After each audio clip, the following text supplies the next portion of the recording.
माँ, माँ। अरे क्या माँ माँ कर रहा है? बकरी का बच्चा है क्या? अरे माँ, मजाक छोड़ो। मुझे फाइनली वो मेन चौराहे वाली दुकान मिल गई है। अब देखना, आपका बेटा दुगनी स्पीड से पैसा कमाएगा। ओफो, ये क्या? मेरी ऑनलाइन मेकअप क्लास चल रही है। इतनी जोर से क्यों बोल रहे हो आप दोनों? अरे मेरी धर्म पत्नी जी, मेकअप क्लास बाद में करना। वो चौराहे वाली दुकान मिल गई है हमको। अरे वाह! रुको, मैं अपनी माँ को फोन लगाकर बता देती हूँ। अरे मैं भी अपने रिश्तेदारों को बता देती हूँ। कितनी खुशी की बात है। हाँ हाँ, मैं भी अपने दोस्तों को बता देता हूँ। 1 हफ्ते बाद रजिस्ट्री है। बस, घर में खुशी का मौका था। उन तीनों ने अपने अपने फोन उठाए और लोगों में बात फैलाना शुरू कर दिया। और रही सही कसर, श्वेता बहू ने अपने पड़ोस में सबको बताकर कर दी। अरे वर्मा आंटी, अब हम भी जल्दी कार ले लेंगे। घर का रेनोवेशन होगा और ठाट से रहेंगे हम भी। अरे, ऐसा क्या हुआ? लॉटरी बाटरी लग गई है क्या? अरे, इस बार चौराहे वाली मॉल में हमको भी दुकान मिल गई है। दुकान नंबर 21, जो एकदम चौराहे पर है। अब ग्राहक बढ़ेंगे तो आमदनी भी बढ़ेगी ही ना। अरे वाह, कितनी खुशी की बात है। मैं बहुत खुश हूँ तुम्हें इतना खुश देख के। बाकी एक बात कहूँ, सबको मत बताते फिरना। किसी की नजर लग जाएगी तो खुशी की खबर वापस लौट जाएगी। हैं? ऐसे थोड़ी ना होता है। अब डरा रही हो? अरे सही कह रही हूँ। काली नजर कहते हैं इस चीज को, जब आप किसी को कुछ बताओ और वो काम बिगड़ जाए। अरे लेकिन मैं तो। तुमने सबको बता दिया ना? हाँ, फोन लगा लगा के। अब बच के रहना। काली नजर बड़ी खतरनाक होती है। श्वेता इतनी खुश रहती है कि वो वर्मा आंटी की बात पर ध्यान ही नहीं देती, जबकि पड़ोस में और भी लोगों से खुशी की खबर शेयर करती रहती है। अगले दिन राजेश बहुत दुखी होकर घर आता है। अरे बेटा, क्या हुआ? मुंह क्यों सूजा हुआ है?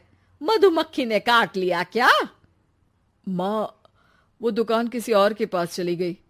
किसी ने ज्यादा भाव लगा दिया। अरे पर बात तो आपसे हुई थी ना उस दुकान वाले की। हाँ, आज मैं टोकन अमाउंट देने गया था, तब मुझे पता चला। कोई आकर सुबह मुझसे पहले ही ज्यादा अमाउंट दे गया। हम्म, काली नजर। क्या? क्या कहा? वर्मा आंटी ने समझाया था कि किसी को बताना मत, वरना काली नजर लग जाएगी। अच्छा, तुम्हें उनकी बात मान लेनी चाहिए थी। उनकी बात मान लेती, लेकिन उसके पहले ही सबको बता चुके थे ना हम तीनों। अरे अगली बार से ध्यान रखेंगे। कोई भी नई चीज होगी तो किसी को नहीं बताएंगे।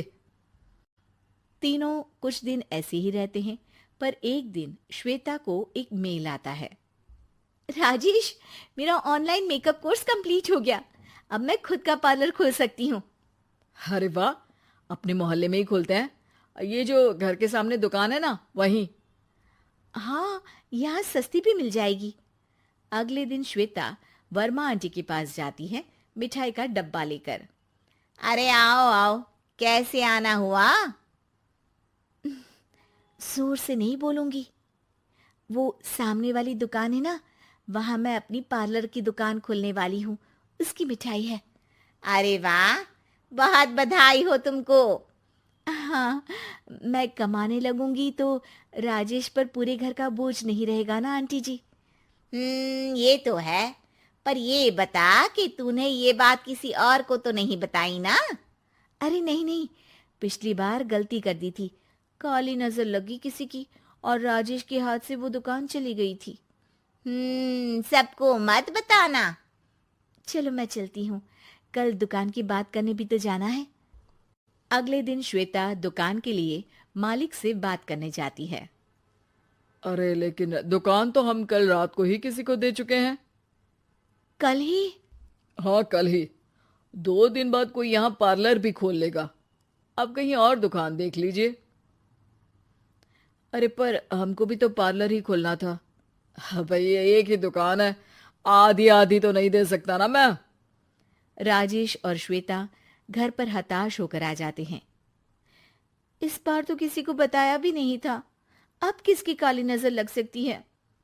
सुनो, तुमने माँ को बताया था क्या? अरे कैसी बात कर रही हो, माँ की नजर थोड़ी ना लगेगी। पक्का तुमने किसी को नहीं बताया था ना? सिर्फ वर्मा आंटी को बताया था, उन्होंने ही मुझे किसी को नहीं बताने को कहा। अरे यार, तुम भी सही हो। मेरी माँ को नहीं बताने को कह रही हो, पर वर्मा आंटी को बताना तुम्हें जरूरी लगा। अरे वर्मा आंटी ने ही तो काली नजर के बारे में बताया था ना, वो हमेशा हमारा भला ही तो चाहती है।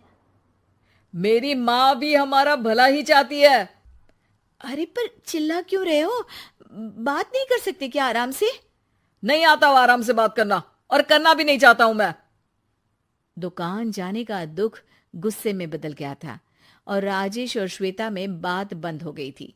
2 दिन बाद मोहल्ले में पार्लर का इनॉग्रेशन हुआ, जिसमें मोहल्ले के सभी लोगों को बुलाया गया, पर श्वेता, राजेश और माँ नहीं जाते। माँ, अंदर आ जाओ, क्या देख रही हो? अरे नया पार्लर देख रही हूं अपने आंगन से। देखो, माँ को दूसरे का सुख देखने में कितना मजा आ रहा है, मेरा दुख नहीं दिख रहा इन्हें। यह मेरा पार्लर भी तो हो सकता था। अरे चुप रहो यार, हर बात में लड़ाई क्यों ढूंढ रही हो? राजेश और श्वेता फिर बहस करने लगते थे। तभी माँ ने दोनों को बाहर बुलाया। अरे जरा देखो तो, दुकान चलाने वाले का बोर्ड पर नाम क्या लिखा है? श्रुति वर्मा। गाड़ी निकाले बेटा, हमें कहीं जाना है। काली नजर का इलाज कराने? राजेश अपनी बाइक निकालता है। तीनों ट्रिपलिंग कर रहे हैं। माँ राजेश को उस मॉल वाली दुकान पर लेकर जाती है जहां राजेश अपनी दुकान खोलने वाला था। यही दुकान लेना चाहता था ना तू? हाँ, पर इनको भी दुखी करने लेकर आई हो क्या यहाँ पर दुकान दिखाकर? वहां काफी नहीं था? अरे श्वेता, थोड़ा सब्र रख, अभी पता चलेगा कि हम यहाँ क्यों आए हैं। बता, इस दुकान चलाने वाले का नाम क्या है? अनुपम वर्मा। कुछ समझ में आया? वो दुकान वाली श्रुति वर्मा, ये दुकान वाला अनुपम वर्मा, और हमारे पड़ोस में हमने उस दुकानों के बारे में बताया किसको था? अब वर्मा आंटी को। मतलब वर्मा आंटी ही हमारा काम बिगाड़ रही है? नहीं नहीं, ऐसा नहीं हो सकता, ये बस इत्तेफाक है। राजेश अपना फोन निकालता है और श्रुति वर्मा और अनुपम वर्मा के नाम फेसबुक पर सर्च करता है, जहां ये दोनों ही वर्मा आंटी के रिश्तेदार होते हैं। श्वेता को समझ में आ जाता है कि वर्मा आंटी की ही नजर काली नजर है। अब क्या करना है? कोई भी खुशी की खबर हो तो काली नजर से बचना है, यानी वर्मा आंटी से बचना है। अरे पर मुझे ये समझ में नहीं आया कि वो हमारे साथ ऐसा क्यों करेंगी। अरे बेटा, एक सीख है, दूर के आदमी को आपकी तरक्की से कम परेशानी होगी, पड़ोसी को ज्यादा। दोनों माँ की बात में हामी भरते हैं और अगला काम चुपचाप करने की कसम खाते हैं, ताकि आगे से वर्मा आंटी कोई काम ना बिगाड़ सके।